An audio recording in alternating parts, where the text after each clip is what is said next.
voy a impartir va muy relacionado con lo que ha comentado mi compañero Enrique Navarrete en relación a las balsas. Estamos hablando de unas peculiaridades concretas de las balsas, en concreto de una zona Fuente Álamo. Bien, y con esto quiero aprovechar para presentar lo que estamos haciendo en el Ayuntamiento dentro de la Cátedra de Gestión Ambiental para Sostenibilidad de la Ganadería Intensiva de Porcino, que ahora iré comentando. La cátedra, que lleva, bueno, va por el segundo año de existencia, versa sobre la incidencia ambiental en el subsuelo de las balsas de almacenamiento y evaporación de purines existentes en las granjas.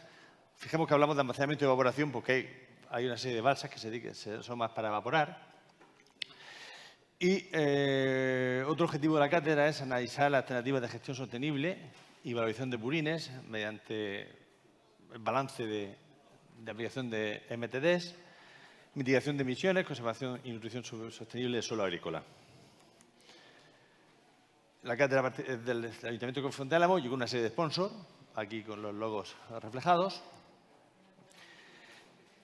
En concreto, en la pasada edición de la cátedra estuvimos estudiando una serie de balsas representativas de las que acontecen o existen en el municipio. En concreto, estaba previsto estudiar 8 balsas. Ese es el término municipal de Fuente Álamo, con las zonas en rosa, que son las pedanías, y suelo urbanizarlo en rojo. Bueno, no viene muy a cuento aquí. Aquí tenemos las 8 granjas seleccionadas. Viene marcado en azul lo que es, según la ley de Mar Menor, cuál es la zona 2 de la cuenca vertiente. Son todas granjas ubicadas en la zona 2. Ese es el mapa de los acuíferos. Resaltar que la zona poligonal que está marcada en color azul intenso, eso es el acuífero de los Victorias, un acuífero que, de cierto modo, no es explotable y muy profundo, siendo la mayor parte de la cuenca vertiente, como podemos ver, acuíferos cuaternarios conocidos, de cierto modo, por la prensa muy recientemente. Bien, en concreto, la piezometría existente, que no es que sea, hay mucho pozo, hay mucho dato, pero realmente la piezometría oficial de Confederación, bueno, pues es la que hay. Estamos hablando de valores en el Triásico de los Victorias en torno a 585 metros de profundidad. En la zona de acuífero Carrascoy, en la zona norte de Fuente Álamo, 600 metros. Y en la mayor parte del municipio estamos hablando de piezometría en torno a 100 metros de media. Ahí tenemos las balsas seleccionadas. Perdón, sí, la granja. Bueno, el caso concreto de la cátedra, pues este primer año hemos estudiado las balsas correspondientes a las 8 granjas y ahora estamos ya en el segundo año de edición de la cátedra, estamos más sobre temas de gestión de purines y mitigación de emisiones, de acuerdo a la normativa vigente, y en concreto el amoníaco y también los gases de efecto invernadero. Me centro en la estación 1, que es la que estamos acabada el primer año. Se han hecho estudios de balsas, en todo caso, que actualmente no cumplen la ley de Mar Menor, en tanto que no es una implementación artificial ni cumple la infiltración correspondiente a lo que viene reflejado de impermeabilidad. Entonces, se han considerado balsas en los peores escenarios, balsas que realmente sea discutible sobre cómo están afectando a posibles subsuelo o aguas profundas, pero realmente hemos querido, de cierto modo, irnos al peor de los escenarios para ver un poco en qué escenario, en qué momento nos encontramos en esa realidad. Nosotros llevamos años ya trabajando en análisis de subsuelo de emplazamientos potencialmente contaminadores. Lo hacemos en gasolineras, lo hacemos en tanques determinados de diferente acumulación de residuos, al igual que en zonas mineras y demás zonas. Entonces, realmente hemos adaptado a una metodología que tenemos, en la cual estamos utilizando geofísica, en concreto tomografía eléctrica, combinada con una geoquímica del suelo obtenida con sondeos. Ahora lo iré explicando. Todo esto luego se procesa y demás, y hacemos un estudio de subsuelo en profundidad debajo de cada balsa. Bien, aquí tenemos, hay una fase inicial, cuando hemos seleccionado las 8 granjas representativas, vamos a la granja, buscamos las balsas que tienen y buscamos las peores balsas, teóricamente, para encontrarnos el escenario menos esperable o menos menos interesante. Pero bueno, vamos siempre a ver el escenario. Hay un esquema. Nosotros tenemos este tipo de... Esto es un diagrama dibujado, pero realmente tenemos ese tipo de bloques, hablamos de bloques 3 dimensiones, que nos permite cartografiar como una típica radiografía lo que es su suelo debajo de cada balsa. Entonces, realmente ahí se ven las flechas de las posibles plumas contaminantes que podrían estar afectando por un lado su suelo y por otro lado el acuífero. Bueno, la tomografía eléctrica se realiza como aquí viene. Ese equipo amarillo que se ve ahí es un tomógrafo, un equipo realmente que da los impulsos eléctricos. Utilizamos cableado de dos tipos, cableado que hablamos, cableado terrestre, que son esos cables amarillos que van por los laterales de la balsa, mientras que los compañeros que aparecen andando por dentro de las balsas utilizan un cableado especial, cableado marino, mucho más protegido y que de cierto modo se puede, sin problema alguno, meter en las balsas de purines. Ahí se ve perfectamente los escenarios que nos encontramos allí, algunos ejemplos. Hace falta pues, dos o tres técnicos mínimo en el campo a la vez para trazar todos estos perfiles. Los perfiles quedan todos cartografiados y ubicados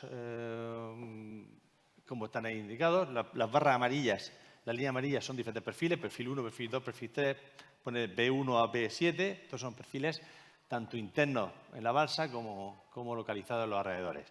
En ocasiones se hacen longitudinales como están ahí, en otras ocasiones se hacen transversales, según el escenario. Hay una de las balsas estudiadas, cómo se han trazado los perfiles geoeléctricos. Cada perfil lleva una serie de electrodos responsables de aplicar a la balsa y a su suelo los impulsos eléctricos, marcado como electrodo 1 hasta el electrodo 28. O sea, geográficamente está posicionado cada electrodo en el espacio y cada perfil tiene 28 electrodos. Otra balsa, en este caso las dimensiones hacen que haya que trazar los perfiles así. Otra, en este caso van transversales. Longitudinales sobre la balsa. En otro caso, esto realmente lo que es la inspección de visu, cuando vamos al escenario en el que vamos a ver el estado de ese subsuelo, nos hace seleccionar la balsa y cómo se hace el estudio. Bien, posterior, insisto lo de posterior a la geofísica, es decir, que habremos tenido ya un mapa preliminar en 3D del subsuelo, hacemos los sondeos. Los sondeos, en número mínimo de 1 por balsa, nos permite para calibrar al detalle cómo está ese subsuelo, cómo podemos realmente matizar los detalles de esa cartografía o radiografía que vamos a hacer del terreno. Entonces, sí que la geofísica nos va a decir dónde es necesario geográficamente ubicar ese sondeo. En cualquiera de los casos, nosotros obtenemos sondeos hasta 12-15 metros de profundidad, que es el espesor de exploración de la técnica que usamos. Estas cajas azules son las que se extraen de cada sondeo. Geológicamente hablando, se habla de una columna estratigráfica, porque nos va a dar la sucesión de capas que hay en el subsuelo de esa balsa. Cada caja lleva 3 metros, por tanto, cuando tenemos 15 metros, pues tendremos 5 cajas de ese tipo. Igual hacemos con todas las balsas, posicionamos, según la geofísica nos indica, dónde va el sondeo. Muy rápido, es muy semejante. Otra balsa, otra balsa, otra balsa. Bien, en el campo, a la vez que se está perforando, hacemos unos ensayos de permeabilidad. Son básicos en cuanto a la ley, como está escrito. Realmente la realidad luego no es tanto como está escrito en la legislación, pero realmente es importante tenerlo. Hace falta una referencia de una prueba que esté considerada como adecuada. Nosotros usamos la del EFRAN, que es una de tantas que están aceptadas internacionalmente. Entonces, hacemos la prueba de permeabilidad en 4 metros por debajo del fondo de la balsa. O sea, nosotros perforamos la profundidad de la balsa y justamente donde llegamos al nivel de final de la balsa, de profundidad que tiene, hasta 4 metros por debajo. Y bueno, ahí están ahí en esa tabla habla de según la conductividad hidráulica de ese terreno, cada uno de esos metros por debajo de la balsa, si el terreno es de permeabilidad elevada, media, baja, muy baja o prácticamente impermeable. Matizo el término 10 elevado a menos 9, porque está escrito en la ley de mar menor. No olvidemos que toda la cuenca vertiente, dígase porcino que se produce en la cuenca vertiente, está afectada por la ley de mar menor. Habla de 10 elevado a menos 9. 10 elevado a menos 9 metros por segundo. Bien, pues se denomina, según este autor, prácticamente impermeable. Según otros autores habla de impermeable. Pero bueno, eso cada autor lo pone como indica. Bien, pues quizás insistir en que ninguno de los materiales que obtenemos debajo de las balsas cumplen esa K de infiltración. Todos son un poquito más permeables que lo que dice implícita la ley. Lo digo porque es importante remarcar que no estamos en un área impermeable. Bien, se calcula esa K de infiltración y debajo de cada balsa puede haber una serie de capas litológicas con diferentes constantes de impermeabilidad. Pero nosotros, en los 4 metros por debajo de la balsa, hacemos la media de 4 muestras. Bien, ahí están los datos obtenidos de estas 8 balsas. Si nos fijamos, 10 elevado a menos 6, 10 elevado a menos 7, o sea, la permeabilidad es baja, pero en los mejores escenarios es de 10 elevado a menos 7, y raramente 10 elevado a menos 8. Tendríamos ahí. Nosotros hacemos otro tipo en el laboratorio de ensayo, simplemente por el control de nuestros internos, pero bueno, estamos hablando que no llegamos al K elevado a 10 elevado a menos 9 metros por segundo. Bien, de modo general, concluimos que la tomografía eléctrica, como técnica, en cierto modo, es idónea más que otras técnicas geofísicas. Nosotros hemos trabajado también con georradar, con sondeos eléctricos verticales. Nosotros preferimos la tomografía, nos da mejor estampa de esa radiografía a esa profundidad. Si fuéramos a buscar hasta 50 metros de profundidad, sería otro escenario, pero en este caso queremos resolución, pero a una zona limitada, acotada, no muy por debajo de la balsa. Las muestras obtenidas en los sondeos mecánicos indican la presencia de lixiviados. Insisto, ahora veremos imágenes, lixiviados, en la mayor parte de los casos, someros en relación con las aguas profundas en la zona en que estamos estudiando estas balsas. Bueno, la K elevado a menos 9 ya indicó ahí que no se cumple. Bien, también hemos concluido, basado en estas balsas, conjuntamente con otras que hemos estudiado para la migración autonómica, que realmente en la zona de Fuente Álamo, donde los acuíferos están 50 metros para abajo, por decir algo, la afección es prácticamente, en las balsas estudiadas, es nula al acuífero, no al subsuelo. Bien, como esta cátedra ha sido un poco la punta del iceberg a la hora de tener que ofrecer una forma de diagnóstico para ese escenario de tantas balsas que existen dispersas por toda la cuenca vertiente, pues hemos madurado, en este caso con la Administración Autonómica en materia de ganadería, también con Confederación y demás, hemos consensuado una metodología tipo basada en los aspectos que he dicho claves, que incluye 9 etapas para estudiar el subsuelo de estas balsas. Empezamos con una etapa prácticamente común a todos los ensayos, que es el trabajo de gabinete y visita de emplazamiento. La etapa 2, que es empaparnos de toda la información disponible que pueda afectar a las conclusiones que yo establezca en esa balsa. La etapa 3 es un tema, sobre todo vinculado a lo que Confederación ahora mismo está, de cierto modo, aportando mucho a los informes que está evaluando, es decir, presión, impacto, es decir, qué supone estas balsas como posible presión para evitar impacto en su caso. El levantamiento de perfil 2D de 3D, que se hace con tomografía eléctrica, ya lo he mencionado. Los sondeos mecánicos del modo que lo hemos explicado. Ensayo de permeabilidad en campo, prueba de Lefranc. Instalación de piezómetro, aplicaré el piezómetro ahora mismo, para continuación. Monitorización de piezómetro y evaluación de resultados. Bien, estas son las etapas. La primera etapa es ir a ver el escenario, qué hay, qué riesgos hay en las balsas existentes y qué posibilidades tenemos de estudiar la balsa que vemos más problemática en ese concreto. Tomamos siempre muestras de purín. No solo tomamos muestras de suelo, también tomamos de purín de las balsas, sobre todo los aspectos más relacionados con la salinidad y el nitrógeno y lo que puede afectar a su suelo. La etapa 2 lleva la recopilación de información tanto legislativa como cartográfica y técnica, no entro en detalle, se habla aquí mucho por parte de nuestros compañeros, en concreto de Enrique, y no entra en detalle, pero sí que es verdad que nos tenemos que empapar esa legislación que puede afectar a lo que aquí estamos un poco evaluando. Bien, etapa cartográfica. La etapa 3 es la etapa que, de cierto modo, no hizo mucha existencia en Confederación, que es la etapa de diferenciar presión de impacto. Presión significativa implicaría presión que supera un umbral definido. Ya una presión significativa implica casi que pueda haber un impacto en su caso. Se considera una presión significativa fuente de contaminación difusa, como las procedentes de la ganadería, fuente de contaminación puntual, también puede ser de la ganadería relativa a una balsa, etcétera. Cualquiera de ellas pueden ser, como se considera el Real Decreto 1/2016, como presiones significativas. Y lo no deseable es que las presiones terminen de impacto. Entonces, esto se tiene que recoger en cuanto a qué posibles riesgos tenemos de tener un impacto de esa presión.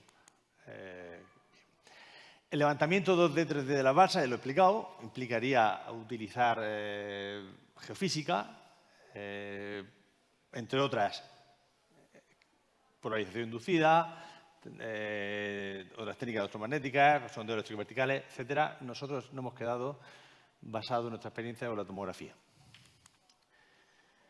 Bien, la tomografía implica medidas de resistividad del campo a través del cableado que comenté anteriormente. En ese esquema se ve todos los perfiles geoeléctricos que hacemos. Lo que son los bloques 2D, 3D que obtenemos son bloques en 3D, que lo explicaremos.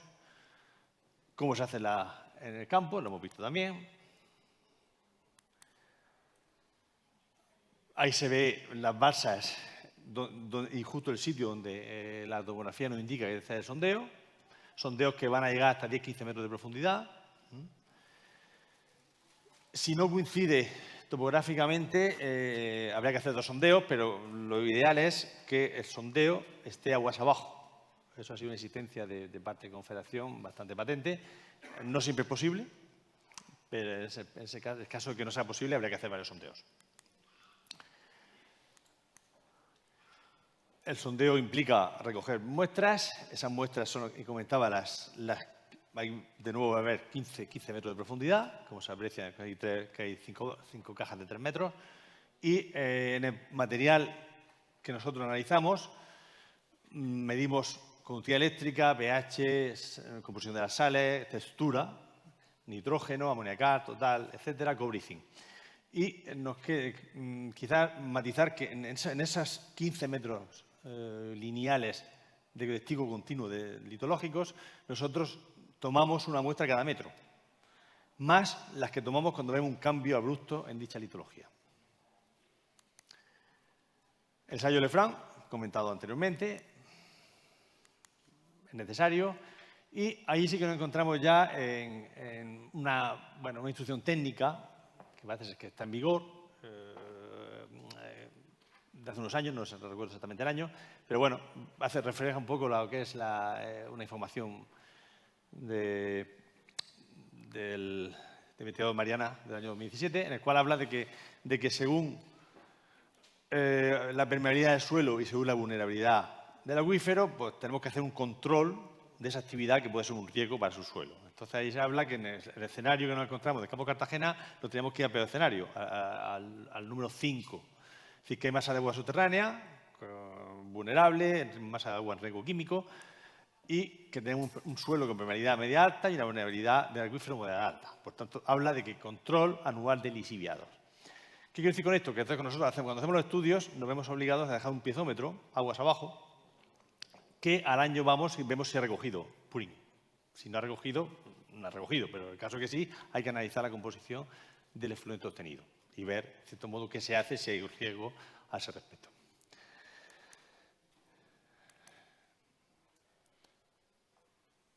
Un año, insisto, después de haber hecho estudios, el piezómetro está abierto, se monitoriza el piezómetro, si hay muestra líquida se analiza para ver la procedencia de ese agua. Se evalúan los resultados y está la metodología como quedaría prevista de cada base que estudiáramos. Ahora voy a poner un ejemplo ya para terminar, que estoy basándome, un ejemplo concreto de una balsa. Nos vamos a la zona, vamos a un cebadero concreto, seleccionamos la balsa que vamos a estudiar. Supongamos que es esta. Vamos en la etapa de campo a trazar nuestros perfiles geoeléctricos. Ahí hay 5 perfiles de 28 electrodos que cubren toda la dimensión más larga longitudinal de la balsa. Levantado el bloque, procesados los datos previos antes de hacer el sondeo, se obtiene algo así. Aquí se ve, esta es la superficie y aquí llegamos hasta menos 12 metros. O sea, estamos llegando a 12 metros de profundidad. Y esto es la parte líquida del purín. Se aprecia perfectamente dónde está esa bolsada en la balsa.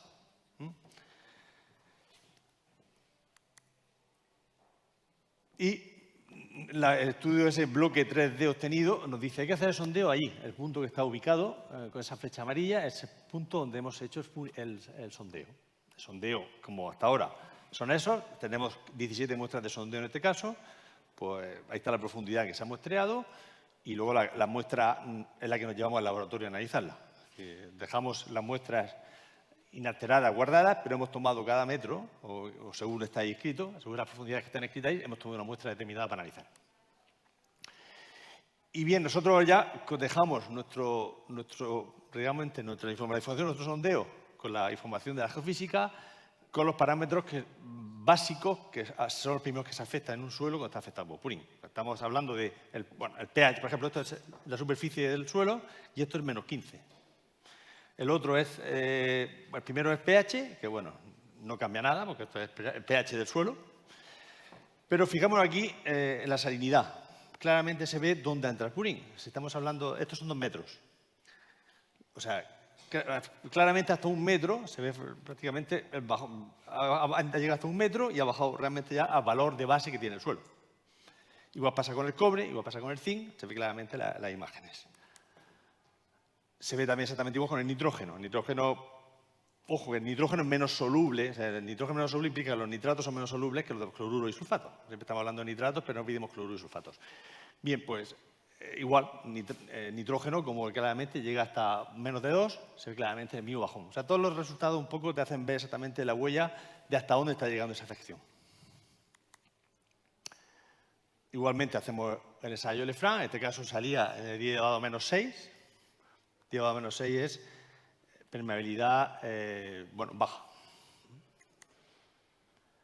Bien, en este caso la afección ha sido máximo entre 2 y 2,5 metros de profundidad. Y esta granja además es que está en una zona que no aflora el acuífero cuaternario, pero bueno, aún así, en este caso estamos hablando de esa granja, está en la zona del acuífero de los Victorias, estamos hablando de 500 metros de profundidad. Aún así, ese es el veredicto de ahora. ¿Qué ocurre? Que sí que estamos en una zona conflictiva de riego, donde realmente tenemos que llegar a usted, el piezómetro que hemos dejado puesto, habrá que mostrarlo. Entonces, según dice o está escrito esa instrucción técnica, que a su vez consensuado con Confederación, al año habrá que tomar muestras de ese piezómetro si se ha recogido. Bueno, pues me quedo aquí ya, porque realmente estamos hablando de otro modo y de otras cosas que no es el comentario de balsa. Así que muchísimas gracias y a su disposición. Muchas gracias.